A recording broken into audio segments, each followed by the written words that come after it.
folks. Good evening. This is the Monday Night Rule of Law radio show. It is March 3rd, 2014. We are live tonight. Now, I've gone ahead and opened up the telephone lines because I don't have a whole lot I want to get into having to do training up on tonight. I would much rather have people on for as long as possible so we can have some good discussions going on. But while we are waiting for callers to call in number 512-646-1984. There are a couple things that I'll talk about until we do get some folks up here. Now, the Sunday classes are picking up again as far as the number of people attending. They haven't ceased at all except for a very short couple of weeks through Christmas and New Year's when the bookstore would be closed for multiple days in a row or so on consecutive weekends. So those about the only time that we don't hold the classes, or unless something actually prevents me from holding one. But the numbers are picking up again. We're still not nearly as many people as we need to be. 10 people, come on, what can we do with 10 people as far as getting the word out compared to 20 or 30 or 40?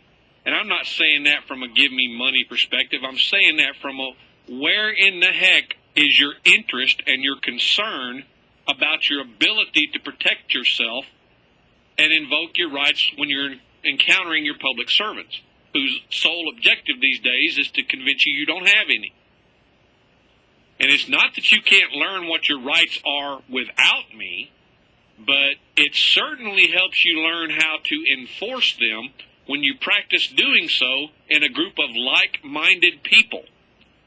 That support network, as far as knowing that somebody's got your back and is out there knowing what's going on when you do something and can help explain it to people who ask questions, can give you a lot of courage you otherwise might not have. And for that reason alone, the classes are valuable, because it's just like going to church. We're not commanded to go to church simply to be obedient to God. We're commanded to go for the fellowship, for that mutual support of each other in reinforcing and affirming that our beliefs and our service to God has real value, that what we're doing has a benefit, and that benefit comes with applying that as a purpose. And with the same thing here, we exercise our rights for a purpose. It's to ensure that they're not forgotten. It's to ensure that our public servants certainly can't forget that they exist. And it's to be able to flex them like any good muscle. An unused muscle atrophies. It becomes weak. It becomes flabby. And eventually, it will become useless. You won't be able to do the work necessary to rebuild it because the muscle will no longer have the strength to do the work at all. And folks, we are on the roller coaster speed ride to hell in relation to the exercise of our rights turning into limp, useless, wasted muscle. And what concerns me most about the number of people not coming to this class or classes like it anywhere is that shows just how fat, lazy, and worthless Americans have become. We really have just abandoned any idea and concept of right, wrong, Americanism, values, the importance of keeping all of that in perspective with, I can only be free as long as I'm willing to ensure that each of you are free also. Because let's face facts. If you have the power to take freedom away from one or two or three other people, then somewhere there's people that are one or two or three or more that have the ability to take that freedom away from you. Only by ensuring that everyone understands that no one has that right and acts to enforce that, will we ever actually be free. Now, human nature means that we have to have a conflict of some kind. And liberalism being the mental disorder that it is, we're never going to cure them, because there's always going to be that group of people that is rightfully, pardon what seems to be a politically incorrect term, but you know how I feel about politically correct to begin with. The fact of the matter is there are many people in the highest echelons of power in America that should have never been let off the short bus as children. And that is unfortunate, because you've basically given that person control over someone else as the one driving that vehicle with everybody stuck in it. And now what they do with it means everyone has to go where they go, because no one else is behind the wheel. And I'm not trying to be, down on the mentally handicapped, the truly properly way to put it, not the politically mentally handicapped, and I'm better than you mentally handicapped, and I'm an elitist and deserve to have the rules work better in my favor than they do yours mentally handicapped individuals. I mean, there's a complete difference in my mind as to the type of mentality we're talking about here. One's an actual disablement, and the other one is a self-induced disablement, I guess is one way of putting it. They've been spoon-fed the idea of they are better than others their whole lives, and they have had it for so long and to such a degree that they have come to accept it, that the fact that they actually possess more of something than someone else does makes them their absolute superior in every way. And you know what? I don't care how much money you got. I don't care. You and I are not equal where it matters.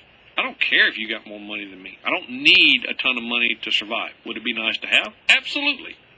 But do I need it to be happy like you do? No, I don't. So yeah, there's differences between us. They're just not the ones you think they are. But folks, they see themselves as having better, more powerful, and more rights than you or I do. In fact, they believe that their rights are so much more powerful and numerous than ours that they should be allowed to control the rest of us because of that simple fact alone. And I, for one, ain't playing that game with nobody. You don't own me. You don't control me. I don't need you to tell me how to behave, what to say, what to do, what to think, what to eat, what to wear, where to go, when to go, how to go.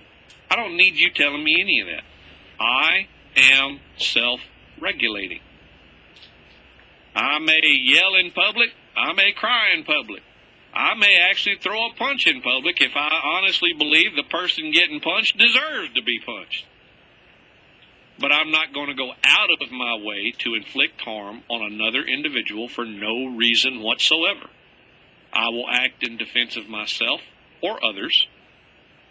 I will act in a manner meant to put an end to what could become a dangerous and or escalating situation that could become dangerous if that's what's required. That wouldn't make me wrong for doing it.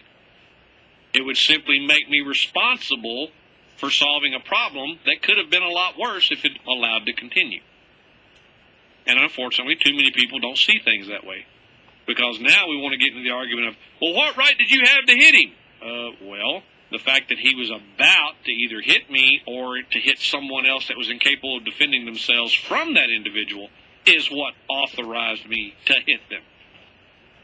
Okay? Now, if you can't understand the morality of that concept, well, then just stop talking to me. But the fact is, that's why I got hit. But too many people think that they can just do what they want. And that's that. And we need to understand that to exercise our rights, that the people we're dealing with, that's how they see us, and that's how they see the rights that belong to us. They don't see us as equal. They see themselves as better, more authorized, more empowered, more lawful more anything as long as it makes them a notch or two or more above the rest of us. Most people these days, and I would actually bet money on the outcome of an actual valid scientific study, that the reason most people have given up the exercise of their rights is to avoid that public disfavor for that exercise. We've become so socialized that we can no longer act independent of our clique, our social group, however you want to define it. We don't have any real individuals running around anymore. Everybody has to belong to something. If they don't, then they don't know what to do with themselves. They can't think, and there's no one to do it for them, so they're lost. So, folks, if you know someone like that, whose responsibility is it to help wake them up? They're not going to be able to do it themselves. And in the interest of the type of Christian we're supposed to be, we're supposed to help those in need. We're not supposed to judge them. We're not supposed to ridicule them. We're not supposed to make them feel like they're less than the rest of us. I mean, who did Jesus socialize with? Jesus did not socialize just with his disciples, nor just the members of the synagogues and the churches. He socialized with the most ill-reputed sinners of his day, the tax collectors, that all happened to be Jews, collecting taxes from their own people and keeping a cut for themselves. He socialized with harlots, prostitutes, and criminals of all types, and always acted with meekness and humility and forgiveness, not with judgment. We need to learn the difference in what they're painting us as Christians, and what we're supposed to actually be. All right, guys, I see you there, Andrew. We had somebody else up there. Please call back in. We'll be right back, 512-646-1984. Y'all hang on. Through advances in technology, our lives have greatly improved, except in the area of nutrition. People feed their pets better than they feed themselves, and